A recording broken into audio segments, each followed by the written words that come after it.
இந்த கொஸ்டின் பாருங்க. ஒரு வகுப்பறையில் 60 மாணவர்கள் உள்ளனர். ஆண்களை விட பெண்கள் 2 மடங்கு உள்ளனர். கமல் என்ற மாணவன் முதலில் இருந்து தரவரிசையில் 17வது இடத்தில் பெற்றுள்ளான். கமலுக்கு முன்பு 9 பெண்கள் இருந்தால் தரவரிசையில் கமலுக்கு அடுத்து எத்தனை ஆண்கள் இருக்க முடியும்? ஓகே, இப்ப பாருங்க கொஸ்டின். மொத்தம் இப்ப எத்தனை இருக்காங்க? 60 பேர் இருக்காங்க. இந்த 60 பேர்ல ஆண்கள் பெண்கள் 2 பேரும் சேர்ந்து எவ்வளோ? 60 பேர்.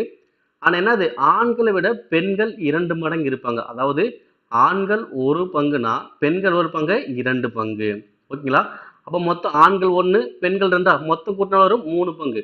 அப்ப 3 பங்கு தான் 60. இப்ப 3 பங்கு 60னா ஒரு பங்கு எவ்வளவு வரும்? 20. ஒரு பங்கு 20னா 2 பங்கு எவ்வளோ? 40. அப்ப ஆண்கள் 20 பேர் இருப்பாங்க, பெண்கள் இருப்பாங்க 40 பேர் இருப்பாங்க. இப்ப கொஸ்டின்ஸ் வாங்க. இப்ப கமல் வந்து என்ன பண்றான்? முதலில் இருந்து 17வது இடமா? அப்ப கமல் வந்து பாத்தீங்கன்னா ஸ்டார்டிங்ல இருந்து போறான். எத்தனை இடத்துல இருக்கான்? 17வது இடத்துல இருக்கான் கமல். அப்ப கமல் 17வது இடத்துல இருக்கான். முன்னாடி எத்தனை பெண்கள் இருக்காங்க?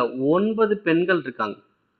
ஓகேவா? எத்தனை பெண்கள் இருக்காங்க? 9 பெண்கள் இருக்காங்க. அப்படின்னா தரவரிசையில் கமலுக்கு அடுத்து எத்தனை ஆண்கள் இருக்க முடியும் கேக்குறான். ஓகேவா? அப்ப கமல் 17வது இடத்துல இருக்கானா? அப்ப 17 முன்னாடி எத்தனை பேரு? 16 பேர் இருக்காங்களா? அந்த 16ல 9 பேர் பெண்கள். அப்ப மீதி எத்தனை பேர் இருப்பாங்க? 7 பேர் வந்து ஆண்கள் இருப்பாங்க. எத்தனை பேர் இருப்பாங்க? 7 பேர் ஆண்கள் இருப்பாங்க. அப்ப கொஸ்டின் அவங்க என்ன கேட்டாங்க? தரவரிசையில் கமலுக்கு அடுத்து தான் கேக்குறாங்க. ஓகேவா? அப்ப கமலுக்கு முன்னாடி 7 பேரு, மொத்தமே 20 பேர் தான் இருக்காங்க. அப்ப கமலுக்கு முன்னாடி 7 பேரு, பின்னாடி எத்தனை பேர் இருப்பாங்க? 12 பேர் இருப்பாங்க.